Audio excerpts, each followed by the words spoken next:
Milé sestry, milí bratia, modlitebný týždeň je vzácna príležitosť spoločne sa ponoriť do modlitby, hĺbšie študovať Božie slovo a prežiť vzájomné duchovné spoločenstvo.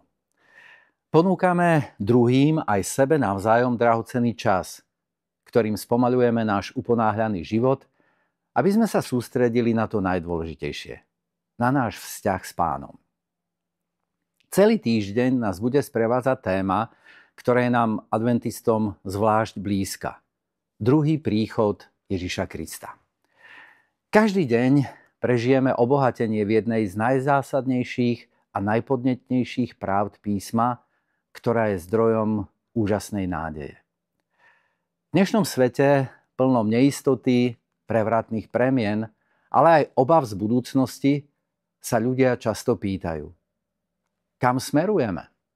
Čo je konečným bodom dejín? Kde je nádej? A písmo nám dáva jasnú odpoveď. Ježiš sa vráti. Podnadpis prednášok nás vyzýva, aby sme sa o túto nádej delili. Ako to však môžeme urobiť, ak sme predtým neprežili hĺbku spoločenstva a vnútornej jednoty s tým, koho príchod ohlasujeme? Skúsme preto menej špekulovať o časoch a znameniach a zamerajme sa viac na toho, kto prichádza, na Ježiša Krista. Objavujme v Kristovom živote, v jeho slovách, v jeho skutkoch odpoveď na otázku, prečo sa môžeme na neho spoľahnúť. Odkiaľ pramení istota jeho zasľúbení a čo tieto zasľúbenia znamenajú pre náš život dnes.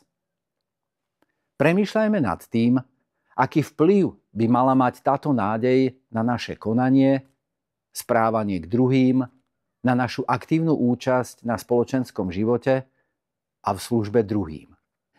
Nezabúdajme v tomto týždni ani na naše deti. Aj pre nich sú pripravené podnetné zamyslenia a aktivity primerané ich veku a pochopeniu Božej lásky. Nezabudnime, že chápu a prijímajú biblické pravdy predovšetkým cez to, ako sa správame a ako žijeme my dospelí. Istého mudrca sa raz pýtali, akú chuť mala manna na púšti. Jedlo, ktoré Pán Boh Izraelcom pripravoval každé ráno okrem soboty.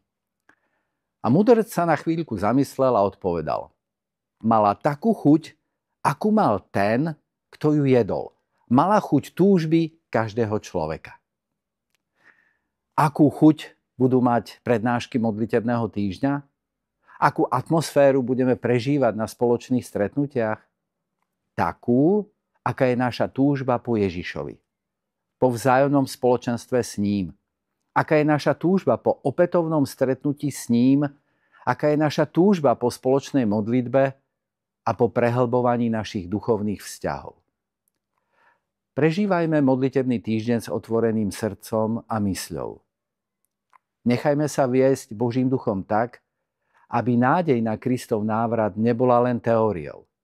Aby nebola len opakovaním známych poučiek, argumentačným cvičením, lacným riešením zložitých spoločenských a politických udalostí, ale hlbokým duchovným zážitkom.